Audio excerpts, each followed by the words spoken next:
मेरे प्यारे बच्चों, आप सबको हाथ जोड़कर नमस्कार। और ना केवल बच्चों, इस देश के सभी देशवासियों को हाथ जोड़ के नमस्कार। दोस्तों, हम दिल्ली में रहते हैं और दिल्ली में इस समय कोरोना से सिचुएशन मतलब वर्स्ट हो चुकी है, सबसे ज़्यादा क्रिटिकल हो चुकी है। आप न्यूज़पेपर में देख ही रहे होंगे या न्यूज़ में देख रहे होंगे कि किस तरीके से कोरोना के जो पेशेंट हैं वो कंटिन्यू दिल्ली में बढ़ते चले जा रहे हैं। सरकार ने पता नहीं अब कौन सा रुख ऐसा कर लिया है कि उसे इस बात से कोई फ़र्क नहीं पड़ रहा है कि कोरोना के कितने पेशेंट हैं, वो डे बाय डे मार्केट को और ओपन करे जा रहे हैं, शहर को और बुरी से बुरी स्थिति में डालते चले जा रहे हैं। मेरे दोस्तों, ये जो दिखा रहे हैं दिन के 1300-1400 जो अब केसेज आ रहे हैं लेके, ये केवल वो हैं जो गवर्नमेंट रिपोर्ट कर रही है। बहुत सारे ऐसे केसेज है गवर्नमेंट रिपोर्ट नहीं कर रही है, गवर्नमेंट को पता भी नहीं चल रहा है, और डेथ भी बहुत हो रही है दोस्तों। अब ऐसा नहीं है कि हम इस कोरोना को हल्के में लेते चले जाएं और अपनी सरकारों को इतनी छूट दे दें कि वो जो दिल करे वो करते चले जाएं। मैं अभी की आपको एक घटना बताता हूँ। मुखर्जी नगर में 2 मकान हैं और 2 मकानों में कुल मिला के दूर दूर मकान हैं। 33 कोरोना पॉजिटिव केस आए हैं। जहाँ मैं रहता हूँ यहाँ भी अगल और बगल 2 घरों में कोरोना पॉजिटिव केस आए हैं। कहाँ से आए हैं? किसी की सब्जी मंडी से आए हैं, कोई बिजनेस करने चांदनी चौक चावड़ी बाज़ार वहाँ चला जाता है, वहाँ से आए हैं। यानी इस समय ये कम्युनिटी स्प्रेड नहीं हो रहा है तो और क्या होने लग रहा है। और जो केजरीवाल साहब कहते हैं कि हॉस्पिटल में बेड अवेलेबल हैं, तो आप न्यूज़ सुनते होंगे दिल्ली पुलिस की SHO जो जिस जगह पे जिसकी ड्यूटी थी SHO, उस जगह तक उसको हॉस्पिटल में एडमिशन नहीं मिला, बेड नहीं मिला। वो तो उसकी बेटी ने कहीं ट्विटर वगैरह पे ट्वीट किया, तब जाके सीनियर अफसर ने उसमें इंटरफेरेंस किया और तब जाके उनको बेड मिला। ये बहुत क्रिटिकल सिचुएशन है। ये साले कोई कुछ नहीं करके दे रहे हैं इन चीज़ों को लेके, कतई सीरियस नहीं है। इनके कोटे खत्म हो गए, इनकी जेब के पैसे खत्म हो गए। इनको केवल और केवल एक चीज़ चाहिए कि काम धंधे चलाओ, हमें टैक्स चाहिए। भैया टैक्स तो चाहिए, लेकिन ये तो बताओ कि जो रेट इंक्रीज हो रहा है वो कितनी बड़ी और कितनी बदतर गति से इंक्रीज होने लग रहा है, उसको भी तो कंट्रोल करने की सोचो। कितनी जगह पे केसेस जा रहे हैं। अब ऐसी हालत हो गई है कि आज से पहले ऐसा नहीं होता था कि किसी के पड़ोस में या हर किसी के पड़ोस में, अब तो हालत ये हो गई कि हर किसी के पड़ोस में कोरोना के केस आने लग गए हैं। सर बच्चे हैं छोटे, उनके साथ क्या होगा? बुजुर्ग हैं, उनके साथ क्या होगा? आप एक इसके लिए रीज़न देते हैं कि रोजी रोटी भी तो ज़रूरी है लोगों की। सर आप ही तो कहते हैं दिल्ली से मजदूर चले गए। अगर दिल्ली से मजदूर चले गए हैं और आपने इतने दिन खोल लिया है, तो बीच में कुछ ऐसा काम करिए कि जिस जगह पे केसेस आने लग रहे हैं उसको तेज गति से उसको कंटेनमेंट जोन में चेंज करिए। आप 10 केस आ जा रहे हैं, 20 केस आ जा रहे हैं, आपकी सेहत पे फर्क ही नहीं पड़ रहा। कंटेनमेंट जोन का कोई मतलब ही नहीं है वहाँ पे। क्या 500 केसेज आएंगे तब कंटेनमेंट जोन बनाओगे वहाँ पे? क्या इस समय होटल रेस्टोरेंट खोलने जरूरी है? क्या मॉल के बिना भूखे मर रहे हैं लोग? सर मजदूर तबका दिल्ली से जा चुका है, आप रोक नहीं पाए उसको, आप फैसिलिटी इंक्रीज कर नहीं पाए। अब सिचुएशन बहुत बुरी है, कम से कम इस बढ़ती बीमारी को तो रोक लीजिए। भाई लोगों के पास, अब जिनके पास खाने का पैसा नहीं है वो तो बाहर निकले, उनके लिए तो ठीक है, लेकिन हर चीज जब ओपन हो गई तो हर आदमी बाहर आ रहा है, और जब हर आदमी बाहर आ रहा है तो हर दूसरे घर में कोरोना केस आने लग रहे हैं। और अगर हर दूसरे घर में कोरोना केस आएंगे तो 5, 7, 10 दिन बाद ये सिचुएशन इतनी क्रिटिकल हो जाएगी कि शायद लाशें उठाने वाला कोई नहीं मिलेगा। मैं डरा नहीं रहा हूं, न खुद डर रहा हूं, लेकिन हम सच्चाई का सामना भी करने लग रहे हैं। हमने PM केयर फंड में खूब पैसा दिया क्योंकि हमारे सामने पहला ऑप्शन वो दिखा। कुछ नहीं किया सरकार ने। हम कतई मोदी भक्त हैं, लेकिन इस मामले में मोदी सरकार ने नहीं किया काम। इस मामले में दिल्ली सरकार भी फेल रही। मजदूरों के लिए जिस स्तर पर काम होना चाहिए था उस स्तर पर किसी ने नहीं किया, लेकिन आज मजदूर चले गए हैं। अब जो दिल्ली बची है इसे तो बचाओ, चीजों को कम से कम फेज में ओपन करो। जहां थोड़े भी केस आते हैं उसको कंटेनमेंट जोन बनाओ। अगर आपको दिल्ली खोलनी है, आपके टैक्स के बिना आपका दिल नहीं मान रहा है, और पहले आप फ्री फोकट में हमारे टैक्स के पैसे को बांटे जा रहे थे, अब पानी फ्री, बिजली फ्री, आज आपको पैसा चाहिए सर। अखबारों में ऐसी सिचुएशन के अंदर ऐड दे रहे हैं और ऐड में सिर्फ 2 लाइन के आप हाथ धोते रहिए, 20 सेकंड तक हाथ धोते रहिए। 3 महीने और सीखा क्या हमने यार? यहाँ पे सारे सब लोग बर्बाद हो गए। आप आज भी ये चीज सलाह देने लग रहे हो। तो प्रभु मान जाओ, कुछ ना कुछ ऐसा करो ताकि लोगों का भला हो। जो इतने केसेस बढ़ रहे हैं, इसको किसी भी रूप से थामा जाए। जिसके घर से कोई गुजरेगा ना, वो इसको नहीं बर्दाश्त कर पाएगा, है ना। पेट की भूख किसी भी तरह मैनेज हो जाएगी, लेकिन ये आने वाली मौतें तो मैनेज हो। एक दूसरी चीज ये है कोरोना केस में कि यहाँ पे जो पेशेंट हैं उनमें कोरोना के सिम्टम नहीं आ रहे हैं, लेकिन 8-10 दिन के बाद जैसे ही उनमें वो सिम्टम आते हैं तो वो सिचुएशन इतनी तेजी से उनकी बिगड़ती है कि 2 से 3 दिन में ही या तो खेल खत्म हो जाता है या खेल सुधर जाता है। तो हमें इन चीजों का भी ध्यान देना होगा। हमें ये बात भी पता है कि मेडिसिन अभी नहीं आनी वाली, वैक्सीनेशन अभी तैयार नहीं हो रही और 2 महीने में वैक्सीनेशन नहीं आने लगी। तो कृपया करके कुछ ऐसा करिए कि सब लोग जिंदा रह लें, है ना। जीवन जरूरी है, रोटी 2 टाइम की जगह 1 टाइम खा लें, लेकिन घर से किसी की लाश ना उठे। सरकार से रिक्वेस्ट है, कुछ ना कुछ इस चीज़ के बारे में सोचिए। दूसरी चीज़ एक ये कि इस समय इंडो चाइना बॉर्डर पे एक बहुत बड़ी सिचुएशन क्रिएट हो रखी है और हम इसमें किसी को कुछ नहीं कहते, लेकिन मैं आज ये कसम खाता हूँ आपके सामने कि मैं अपनी जानकारी में जीवन में कोई भी चीज़ चाइनीज़ नहीं परचेज करूँगा। अपनी जानकारी में जो मुझे जानकारी है, आज के समय में जिस फ़ोन पे मैं बात कर रहा हूँ, ये MI का फ़ोन है, शायद ये भी चाइनीज़ है, लेकिन इसको नहीं फेंकना है। लेकिन ये जीवन में कसम खाइए कि कोई भी चाइनीज आइटम ना परचेज करे, क्योंकि हमारे घर में हर चीज चाइनीज पहुंच चुकी है। और चाइनीज पहुंचने का मतलब ये है कि हमारे बटुए से बहुत सारा पैसा चाइना में जा रहा है और वही पैसा हमारे खिलाफ यूज होने लग रहा है। और हमें इस मुहिम को रोकना होगा। सरकार मजबूर है। सरकार ये नहीं कह सकती कि भैया चाइना को बाइकआउट कर दो, क्योंकि उनके इंटरनेशनल रिलेशन भी है। भारत की बहुत सारी कंपनियां चाइना में काम करने लग रही होंगी। तो सरकार की मजबूरी है, हमारी मजबूरी नहीं है ना। हम किसी को ये नहीं कहेंगे आज के बाद कि तुम रोक दो, ये रोक दो, वो रोक दो। आपकी मर्जी, आप वीडियो बनाइए, फेसबुक पे एक माहौल तैयार करिए।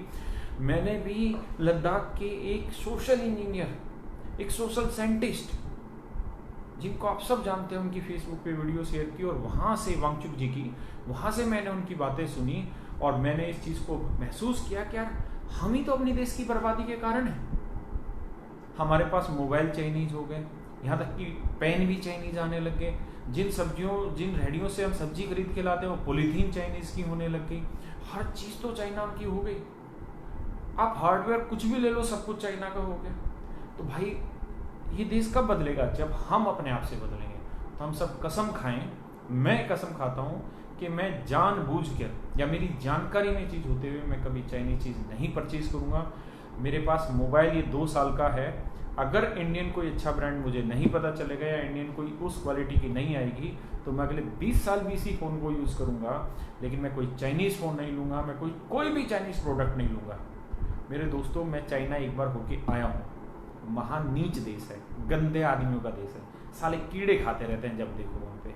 3-4 दिन गए थे, भूखे ही आए वहाँ। तो हमें तो कुछ खाने का भी नहीं मिला वहाँ पे। मतलब घटिया से घटिया लोग हैं वहाँ के। अगर आप बीजिंग जैसे शहर में चले जाएंगे ना, तो जो हमारे यहाँ सबसे वर्स्ट की सिचुएशन होती है ना पोल्यूशन की, जो दिल्ली में होती है 2 मौसम, एक गर्मी सर्दियों में होती है और एक हल्की सी गर्मियों में होती है, वहाँ रोज रहती है सिचुएशन।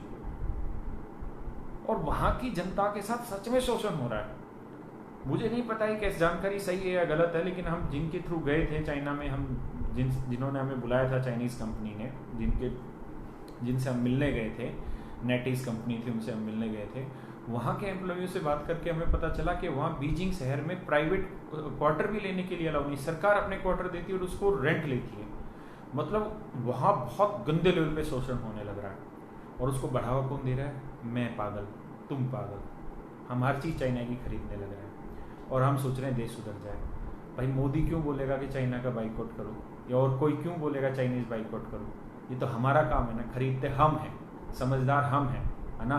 भाई गाड़ी खरीदनी है, महिंद्रा की खरीद लो, टाटा की खरीद लो अगर औकात है, वरना तो इस समय किसी की औकात ही नहीं है। बुट शर्ट पहननी है, अपने टेलर की सिलवा के पहन लो, है ना, या कोई इंडियन ब्रांड हो उसकी पहन लो। आज के बाद जब भी कोई चीज़ खरीदने जाओगे तो गूगल पे एक बार ज़रूर सर्च करो कि जो चीज़ हम खरीद रहे हैं वो चाइना की तो बनी हुई नहीं है। सारा नाम मेड इन चाइना देखनी है, ना वो चाइनीज़ कंपनी यहाँ आके बना रही है, वीवो ओप्पो जो आमिर खान ऐड करने लग रहा है ना, ये इंडिया में भी बन रही तब भी नहीं खरीदनी इनकी, और इनके यहाँ बन के आ रही तब भी नहीं खरीद रही। मैं या कोई भी जूते खरीदते हैं, आप नाइकी के ले लो, स्केचर के ले लो, और कोई भी कंपनी उठा के ले लो, सब मेड इन चाइना आने लग रहा है। क्यों?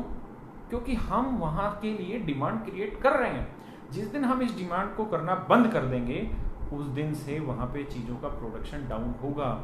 चाइना को सिर्फ और सिर्फ एक ही तरीके से समझाया जा सकता है, वो है उसके कान के नीचे इकोनॉमिकली थप्पड़ लगा के। जिस दिन हम चीज़ें खरीदना यहाँ बंद कर देंगे ना, उस दिन दुकानदार लानी भी बंद कर देगा। और दोस्तों, धीरे धीरे इंडियन मार्केट के विकल्प तैयार होंगे, है ना। बहुत सारे विद्वान गाँव के ऐसे हैं जो मिट्टी की बोतलें बना दे रहे हैं पानी की, है ना। बहुत सारी चीज़ें बनाने लग रहे हैं, मिट्टी के घड़े की जैसे ही फ्रीज बनाने लग रहे हैं। तो हमें धीरे धीरे उन चीज़ों की तरफ जाना चाहिए। मेरी बात समझ रहे हैं दोस्तों, है ना। मैं अपने जीवन में ये चीज़ें धारण करूँगा, सादा सुखी जीवन जीने की मैं आगे प्रतिज्ञा लेता हूँ, है ना। जहाँ तक जब तक ज़रूरी नहीं है, मैं गाड़ी से नहीं चलूँगा। मैं एक साइकिल खरीदूँगा एटलस की और उस पर चलूँगा जहाँ तक मुझसे चला जाएगा। मैं पेट्रोल बचाऊँगा, ठीक है। मैं ऐसी चीज़ों को खर्च नहीं करूँगा, ऐसी चीज़ों पर पैसा खर्च नहीं करूँगा जिसके लिए भारत को विदेश से निर्भर होना पड़ता है, विदेश में की मुद्रा पर निर्भर होना पड़ता है। और चाइनीज़ तो भाई कतई बाइकआउट कर दीजिए, आप करें ना करें, मैं तो कर रहा हूँ। पता है, हमारी हर चीज़ चाइनीज़ है। अभी मैं ऑनलाइन क्लास लेके आया हूँ कैरियर लैब पे, जो डिजिटल बोर्ड है साला वो चाइनीज़ है, जो मार्कर है वो चाइनीज़ है। मतलब चाइना हर चीज़ में यार। जिस कुर्सी पे मैं बैठा हूं, हो सकता है इसकी कोई चाइनीज चीज होने लग रही हो, क्या पता। चाइना तो हर चीज में मैन्युफैक्चरिंग हब बना हुआ, हर चीज का। कौन उससे बदला लेगा? हमारे सैनिक बदला लेंगे।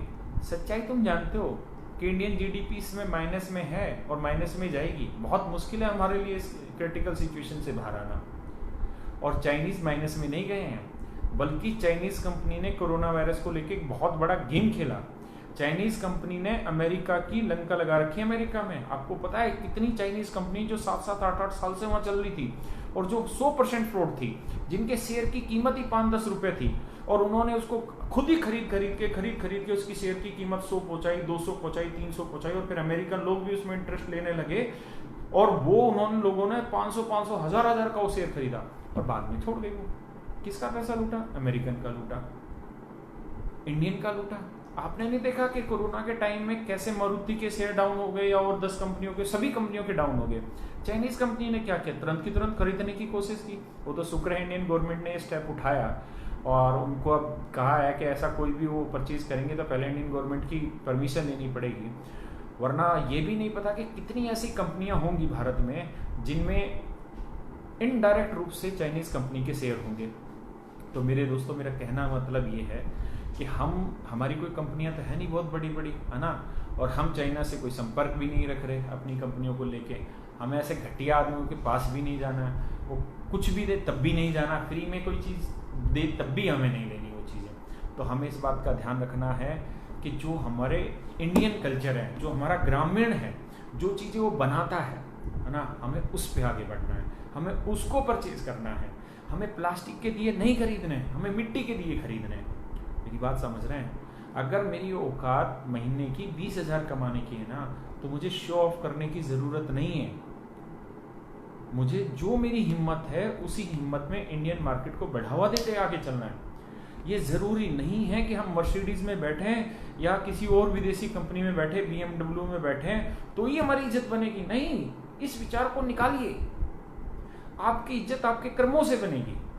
अगर आपके कर्म अच्छे हैं तो साइकिल पे भी आपकी इज्जत होगी यार। और फिर इंडियन कंपनी भी तो है हमारे पास। मैं अभी देख रहा था थोड़ी देर पहले कि किया शायद चाइनीज कंपनी है, और किया ने इंडिया में अभी, ऐसा मैंने पढ़ा था, मैं नहीं जानता मैं सही हूँ या गलत, कि ऑटो मार्केट में बहुत तेज गति से डाउन आ रखा है और डाउनफॉल है। लेकिन किया मोटर्स ने इंडिया में इस डाउनफॉल के अंदर भी सारी कंपनियों से सबसे ज़्यादा गाड़ियाँ बेची, किया करके कोई कंपनी गाड़ी की, और गाड़ी भी अच्छी होगी भाई। इसीलिए तो हम पागल हो रखे हैं जो सब उसको खरीदने जा रहे हैं। लेकिन मूर्खों, क्यों जा रहे हैं उस पर? टाटा की गाड़ियाँ बेकार है, महिंद्रा की गाड़ियाँ बेकार है। मैं यूज़ करने लग रहा हूँ महिंद्रा की गाड़ियाँ, हमें तो कोई दिक्कत नहीं हुई। और भाई दिक्कत भी है तो अपने घर में है, अगर हमारे घर की लड़ाई है तो साला हम जाके चाइना से चीज़ें खरीदने लग जाएं, तो भाई कतई मत खरीदो। इन मर्सिडीज़ में, BMW में इंडिया में ही मैन्युफैक्चर हो रही है, तब भी मत लो। महिंद्रा खरीदो, टाटा खरीदो, मतलब हर चीज़ में ये चीज़ें फॉलो करो। हर विदेशी चीज़ को बाइकआउट करो, सिर्फ और सिर्फ देसी चीज़ों पे जिंदा रहो। कतई जरूरी नहीं है कि मैं इटली का सूट पहन के ही बहुत सुंदर दिखूंगा। ये कुजात और उल्लू के पट्टे हैं जो दिमाग में ये बैठे हैं कि हम बहुत सुंदर दिखते हैं इटली का सूट पहन के, और जितना फैशन ब्रांड है सब इटली के पहने घूमने लग रहे हैं या कोई और कंपनी के पहने घूम रहे हैं और उनको लगता है वो बहुत सुंदर लग रहे हैं। यहाँ पे घड़ी डाल लेंगे हराम के पिल्ले, कौन सी राडो की और दुनिया भर की कंपनियों की।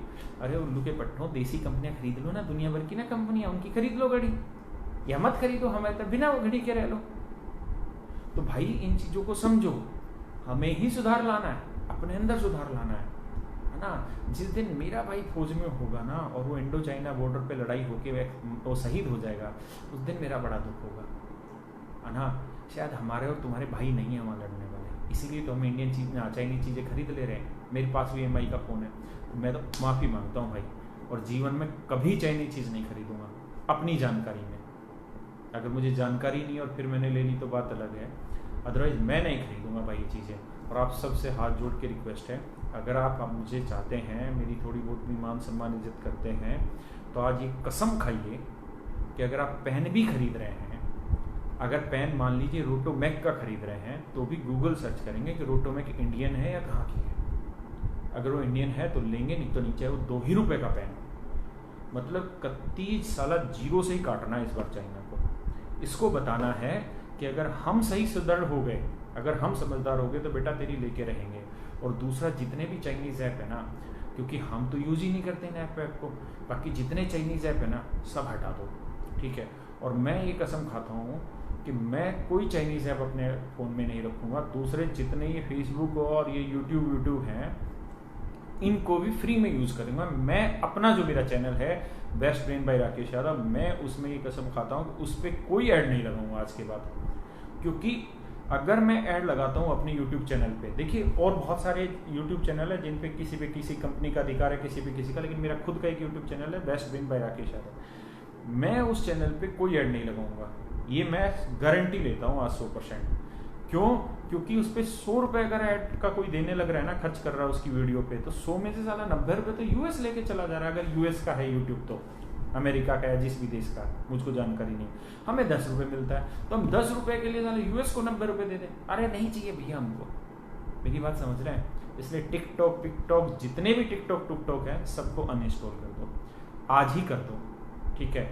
उठो वीडियो बनाओ फेसबुक के ऊपर। मैंने जो गलत बोला है उसके लिए भाई माफ़ी, मुझे कम ज्ञान है, मैं इतना रिसर्च करके वीडियो नहीं बना पाया, है ना। आप रिसर्च करो चीज़ों पे। आपका अगर एक ही फॉलोअर है, एक ही फ्रेंड है फेसबुक पे, कोई दिक्कत नहीं, आप फेसबुक पे आओ, आप लाइव हो, ठीक है। आप बताओ दोस्तों को, एक कसम खाओ कि मैं आज के बाद कभी चाइनीज़ प्रोडक्ट नहीं खरीदूंगा, है ना। और ये नहीं कि जो खरीद लिया उसको फेंक दूंगा, उससे चाइना का नुकसान नहीं होने वाला, उससे हमारा नुकसान होने वाला है। अगर हमने कोई चीज़ खरीद ली है तो हम उसको रखेंगे, ठीक है। जिस दिन वो ख़राब हो गई उस दिन उसको फेंक देंगे। दूसरी चीज़ ये कि हम चाइनीज़ पार्ट भी इस्तेमाल नहीं करेंगे आज के बाद, ठीक है। और मेरी सारे टीचर कम्युनिटी से रिक्वेस्ट है हाथ जोड़ के कि भाई मैं इतना समझदार नहीं हूँ, आप लोग समझदार हैं। आप अपने यूट्यूब पे आइए, ठीक है, अपने फेसबुक चैनल पे आइए, पेज पे आइए, और इन चाइनीज़ प्रोडक्ट के खिलाफ अपील करिए, पूरा रिसर्च करके वीडियो बनाइए, ठीक है, ताकि जो काम हम ना कर सके वो आप करें। और हमारे बच्चों से सबसे रिक्वेस्ट है कि आप लोग आइए और फेसबुक पे वीडियो बनाइए, ठीक है, मुझे टैग करिए, मैं शेयर करूंगा जिसमें आपने बहुत अच्छे से चीज़ों को समझा रखा है ना। तो भाई हम तो दिल से बोल रहे हैं चीज़ को कि मैं कसम खा रहा हूँ, मैं आज के बाद चाइनीज़ चीज़ इस्तेमाल नहीं करूँगा। हो सकता है आज हर चीज़ चाइनीज़ हो हमारे यहाँ पे, लेकिन आगे से पढ़ने नहीं होंगे। तो मेरे दोस्तों धन्यवाद। कोरोना से बचें, चाइनीज़ प्रोडक्ट को ना लें। कोरोना से कैसे बचें? जिस भी माहौल में आप रह रहे हैं, सुबह जल्दी उठें, दोपहर में थोड़ा सोया करें, रात को जिस भी समय आप सोएं, लेकिन सुबह ध्यान रखिए 4:30-5 बजे उठना है। और उठ के अपने कमरे में, अगर बाहर घूमने की थोड़ी जगह मिलती है तो बाहर घूमिए, 1.5-2 घंटे एक्सरसाइज करिए, पसीना निकालिए, ठीक है। इससे कोरोना से बचा जाएगा। हॉस्पिटलों में कतई फैसिलिटी नहीं है। अगर आप हॉस्पिटल में जा रहे हैं तो आप समझिए कि वहाँ आपका इलाज नहीं होने वाला है, वहाँ साइकोलॉजिकली बस हो गया, क्योंकि वो व्यवस्था तैयार की नहीं है इन्होंने, है ना। वो इक्विपमेंट इन्होंने प्रोवाइड कराया ही नहीं है कि डॉक्टर में कॉन्फिडेंस, है ना। तो अगर आप बुरी स्थिति में पहुंच गए तो आपका कोई इलाज नहीं करने वाला है। और वैक्सीन तो आप भूल जाइए, क्योंकि चाइना वैक्सीन बना चुका है, वो लेके आएगा नहीं, क्योंकि वो लेके आएगा तो उसके ऊपर पहले से ही ठप्पा लगा हुआ है, और ठप्पा लग जाएगा हरामी पे उस पर, है ना। तो दिल से तो उसको बद्दुआ दीजिए, गाली बकिए चाइना को मन में, है ना, बाहर नहीं, मन में गाली बकिए, और अच्छे वाली बकिए, गैंग्स ऑफ वासेपुर टाइप की बचिए, समझ रहे हैं। और अपने मन में धारण कीजिए कि मुझे चाइनीज प्रोडक्ट नहीं करना, खरीदना। दूसरा, जो चाइनीज बीमारी आई ना कोरोना, इससे मुझे बचना है, और बिना देश का 1 रुपया लगाए बचना है। कैसे बचें? अगर तुम्हारे पास व्यवस्था है तो सुबह 4-5 किलोमीटर भागो। मैंने अपना पूरा जीवन पैसे कमाने की होड़ में खो दिया, अब जाके मुझे समझ आया कि अगर मेरा शरीर स्वस्थ है तो वही तो चीज़ है, वरना ना मैंने पैसा कमाया, ना मैं शरीर सही बना पाया। अब मैं रोज़ भागता हूँ 5 से 10 किलोमीटर, 5 से 10 किलोमीटर। जिस दिन मेरा मन होता है उस दिन 10 भी भागता हूँ, जिस दिन मन नहीं होता उस दिन 5-6, जितना मेरे से भागा जाता है भागता हूँ, है ना। भागिए, किसी क्रीम की जरूरत नहीं है, किसी चीज़ों की जरूरत नहीं, चेहरा अपने आप निखर के आएगा अगर आप भागेंगे, है ना। इम्यूनिटी को स्ट्रॉन्ग करिए, दिमाग में पॉजिटिव विचार रखिए, है ना। और चाइनीज को कति धर के गाली रखिए, ठीक है, और उनके प्रोडक्ट को भी बायकॉट करिए, ठीक है। सुबह जल्दी उठा करो भाई। राम राम सबको, भगवान सबका भला करें। हाथ जोड़ के राम राम, जय श्री राम।